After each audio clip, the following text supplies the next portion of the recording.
houses, because we don't like to ask everybody to go to the great work of developing the RFP and the pricing information. And after all of that process ensued, the highest ranked proposer, considering both the qualifications and the RFQ technical score, as it were, the RFP technical score, and the price was Skanska with a maximum number of points, and also the lowest price. So the Skanska price was 3% less than the independent cost estimate, which is well within our budget for the garage. Allows also the election of some alternates, which include some green technology adds to the garage, and that will be those will actually be exercised at no price to us under the Skanska proposal. And finally, I would just note that there will still be a design process associated with the design-build process. So one of the things we hope to do is continue to mold the project so that it is well regarded and well received by the neighborhood and those around it. We're not done with that process. We're really starting in on a much more detailed phase where we can actually begin to look at those trade-offs in a very much more scientific way. The recommended award here is for the contract amount plus about a $950,000 change order allowance, as noted, between design and permitting risk at about 3% and construction risk at about 5%. Total authorization requested from the board is $13,150,000. Skanska estimates that will obtain 22% of contract value in the disadvantaged business, and has in its program in the past been very successful with us. And it also has the firm has a long history of mentoring and recent successes related to diversity within its own workforce. And it's also noted that Dr. Belton and I were at this award banquet. Skanska was recently named Oregon Association of Minority Entrepreneurs Contractor of the Year for 2012.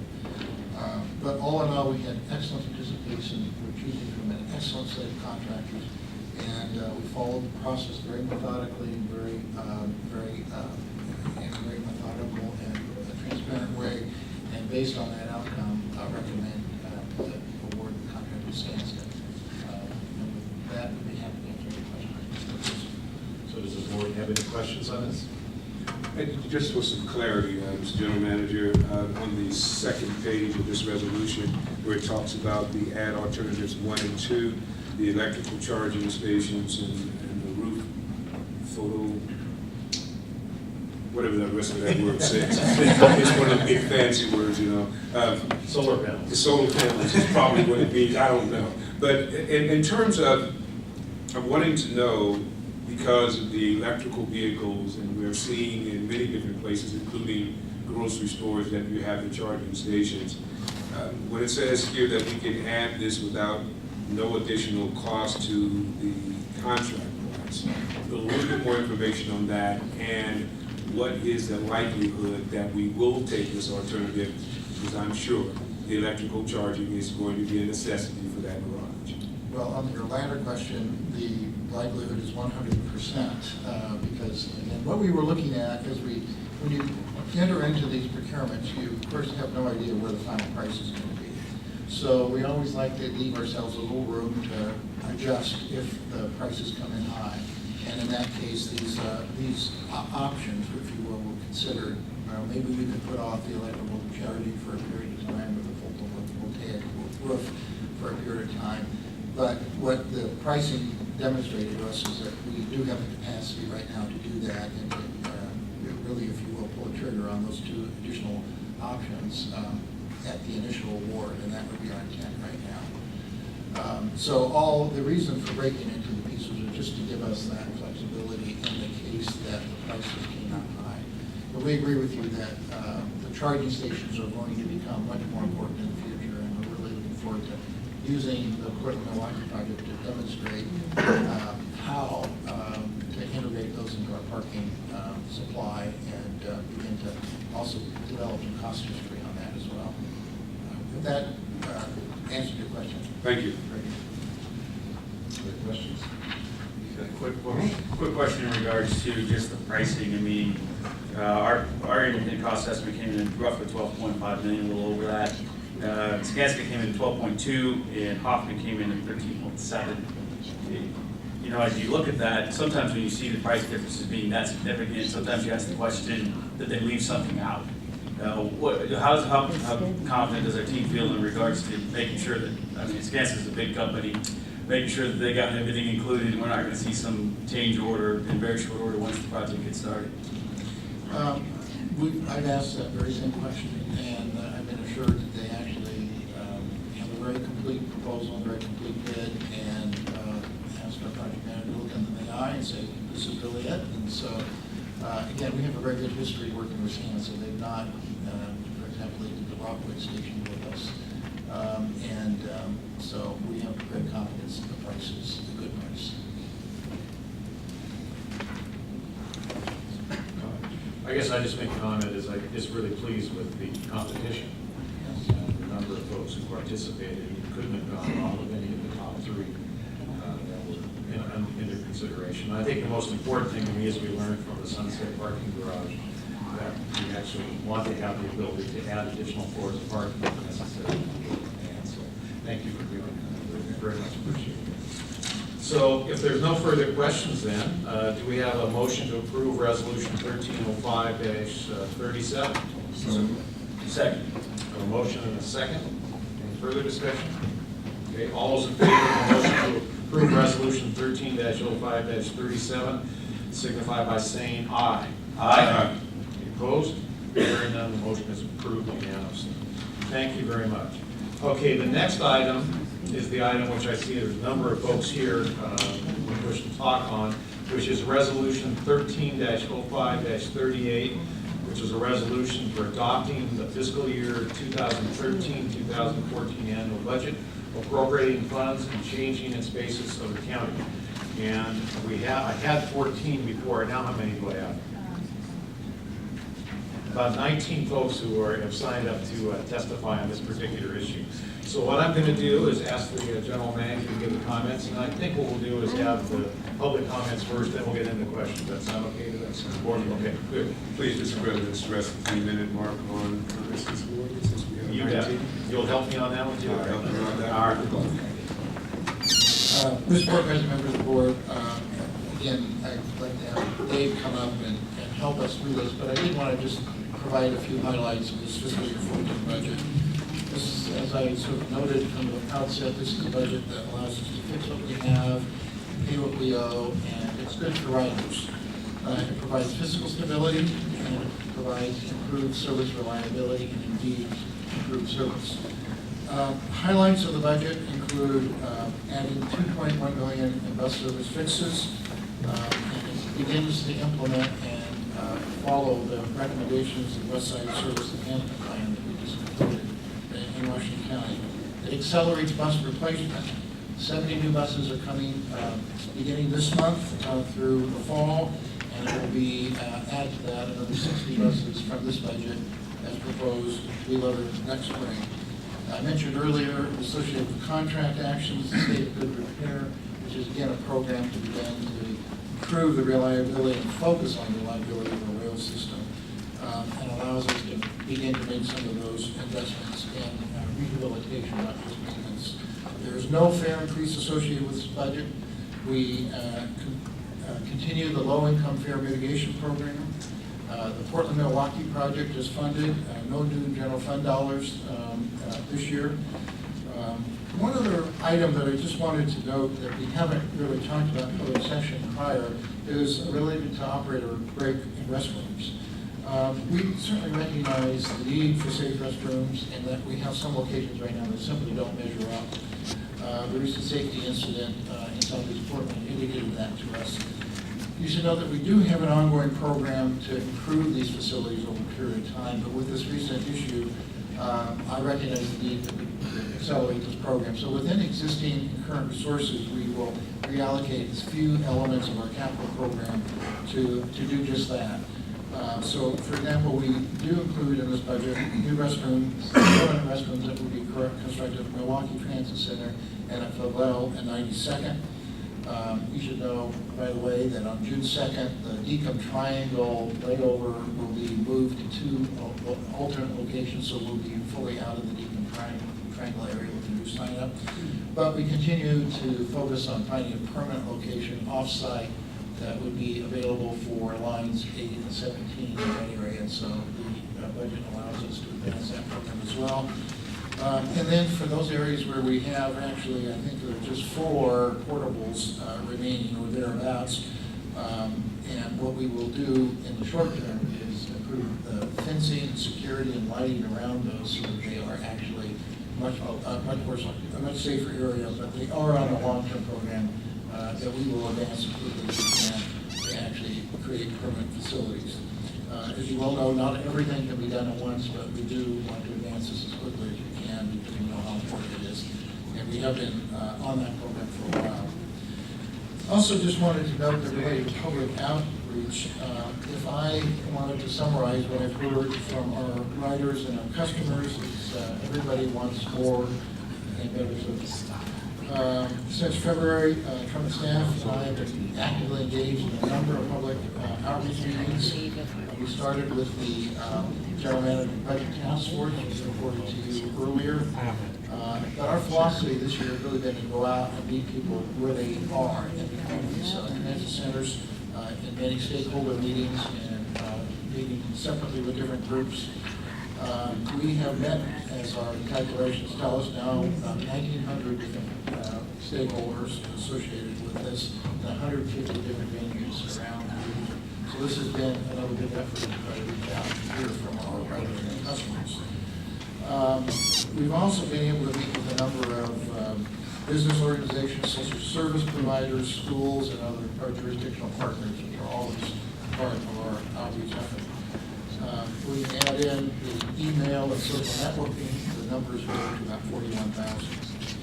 But some specific topics we have talked about, and I think deserve a little special mention at the outset, is one is that our commitment to review the transfer policy.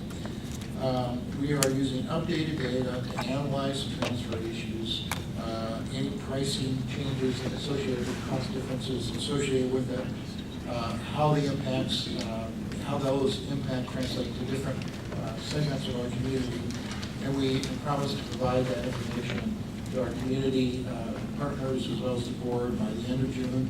We would begin to have work sessions and conversations with those in July, and we will report back to your board meeting in July for your consideration about any change.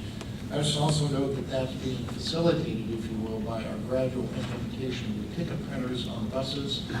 We did do a pilot earlier this year, and the permanent installation of that is beginning very shortly. It will be turned on garage by garage, all to be completed by July 1. Those printers will allow the flexibility, if you will, to make some adjustments in the transfer policy that will be subject to your consideration.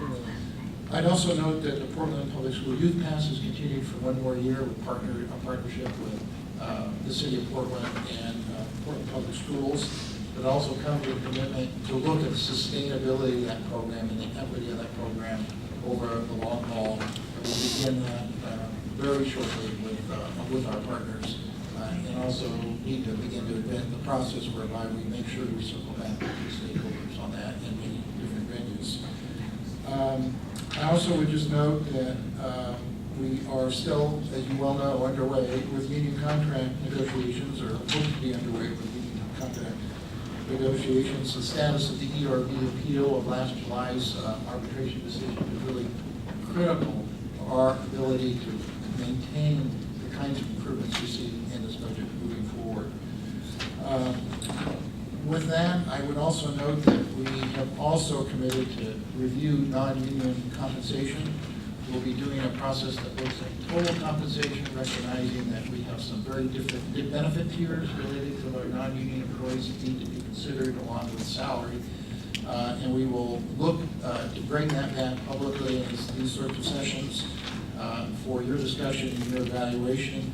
I will tell you what I've told our employees is nothing's going to happen before January, so my expectation by this fall we will begin that conversation publicly with you and with other stakeholders. With that, I'd like to turn to Dave, who has some, wanted to just review, I think, a few updates associated with his budget since you passed all the formal documents in the formal business meeting.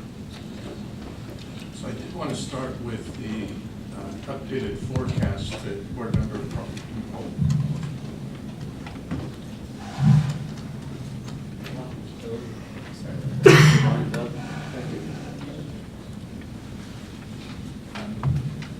At the May 8th board briefing, Board Member Prosser asked for an updated forecast based on the changes that we're proposing in the final version of the FY14 budget.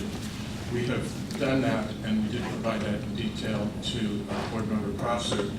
But the outcome of that forecast, just to hit the highlights, is that it really did not make any major changes in the long-term forecast.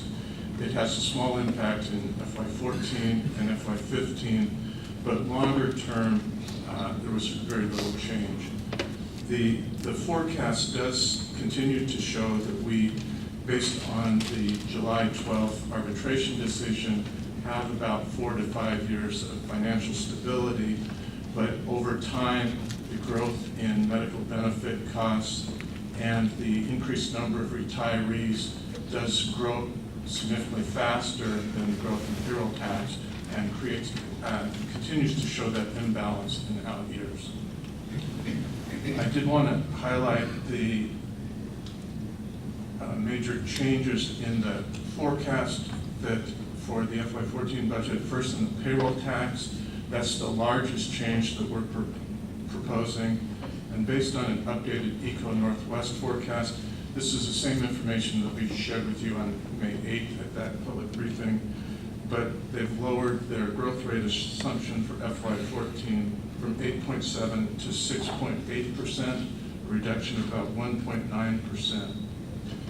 The largest components of that reduction are based on their CPI assumption, which they've now lowered from 3.8% growth in CPI next year to 2.4%.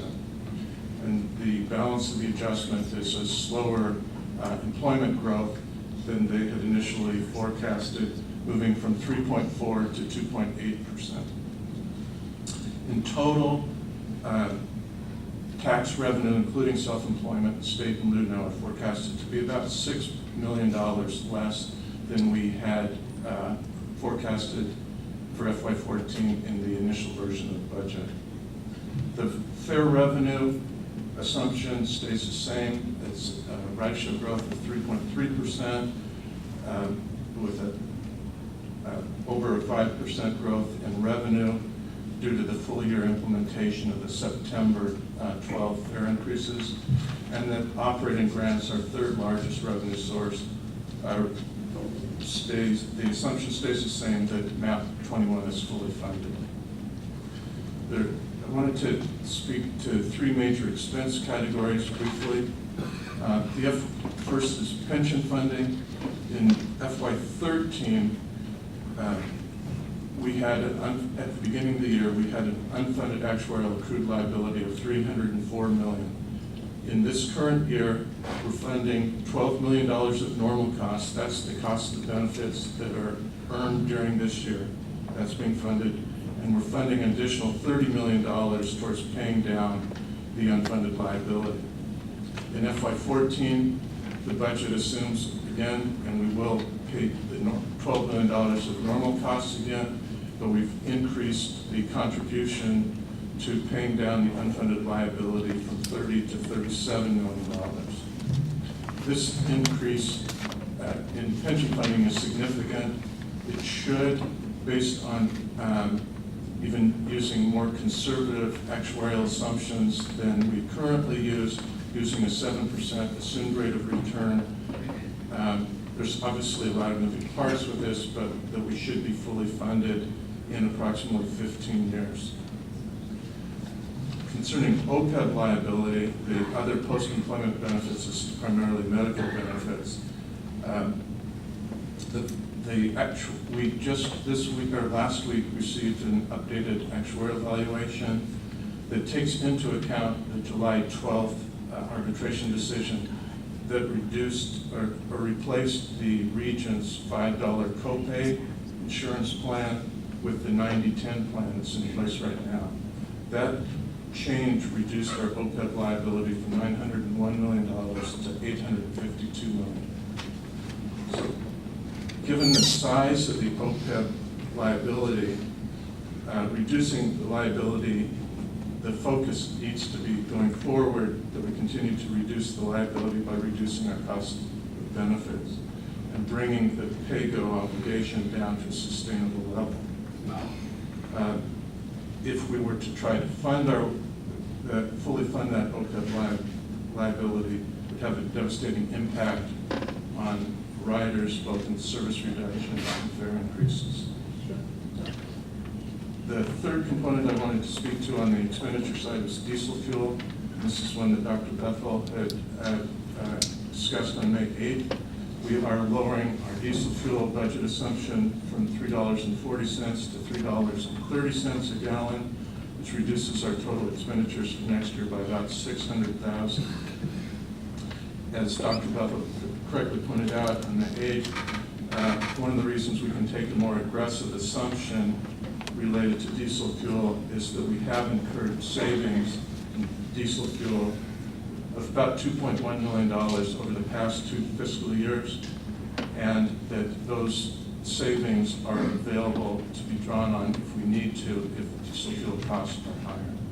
So we've changed the language in the budget resolution to reflect that concept.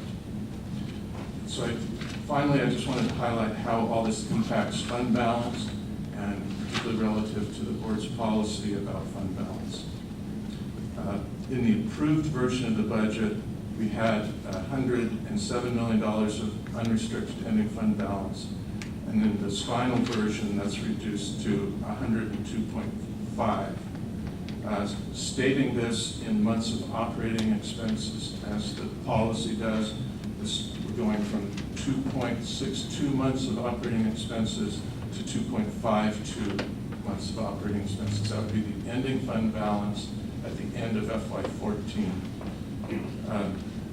We believe this change still makes sense, that we have an appropriate balance between continuing revenues and continuing expenses. At this point in the FY14 budget, we have $510 million of operating resources and $489 million of operating expenses. So there we've got a $21 million operating revenues in excess of operating expenses. The balance of those savings and some of the draw on working capital is going to fund a significant increase in capital expenditures for FY14, including significant bus replacement in FY14. Two final points to consider on fund balance. An ending fund balance assumes every dollar that's appropriated is spent. Historically, we underspend appropriations on the operating side by about 1 to 2%. And ending fund balance also assumes that every dollar of contingency is spent.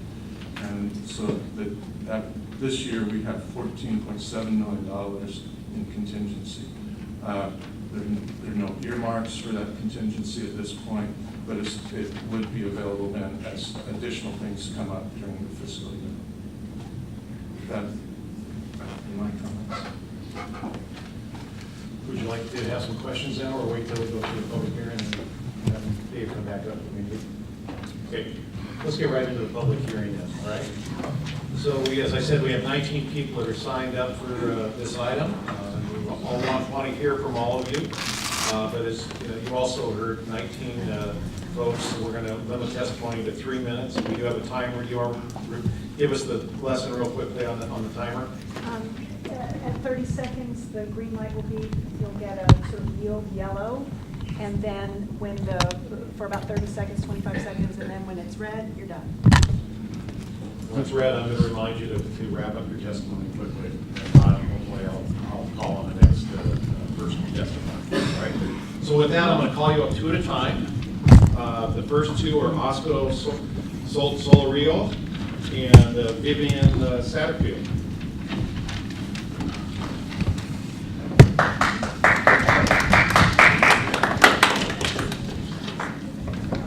Oscar, please go ahead. I assume you're Oscar. I am Oscar. Pretty close, Solorio. Solorio. Hi, my name is Oscar Solorio, Purchasing Manager for Central City Concern in downtown Portland.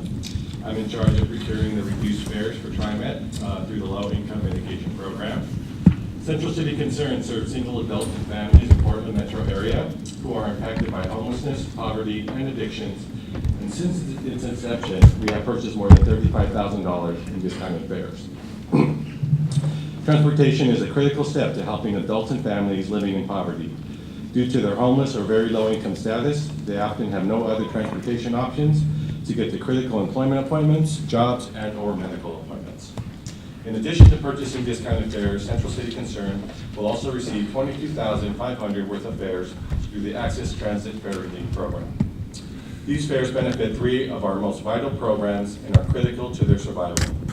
For patients of the Old Town Clinic, which oversees 20,000 medical visits annually, it's getting to and from appointments to receive compassionate health care when they may not otherwise get care.